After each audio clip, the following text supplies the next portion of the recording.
Happy? ഹാപ്പിയാണ്. പിന്നെന്താ നിനക്കൊരു മൂകത? ഒന്നുമില്ല, ഹോൾ ടിക്കറ്റിലെ ഓട്ടോഗ്രാഫ് അതവൾക്ക് ഓർമ്മയില്ല പോലും. അതൊക്കെ അവൾക്ക് ഓർമ്മയുണ്ടാവടാ.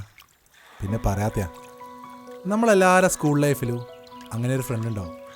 നമ്മളിനി എത്ര കൊല്ലം കഴിഞ്ഞ് കണ്ടാലും ആ വൈബ് പിന്നെയും സെറ്റാവും. പിന്നെ ചില ജീവിത സാഹചര്യങ്ങൾ കൊണ്ട് മുന്നോട്ട് കൊണ്ടുപോകാൻ പറ്റാത്തതാ.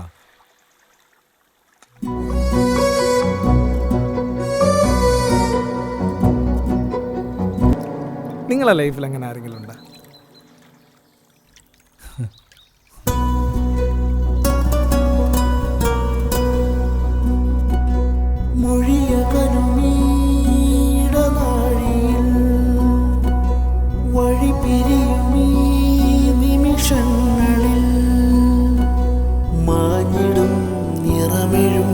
കാലം മൂകമായി വിജനമേ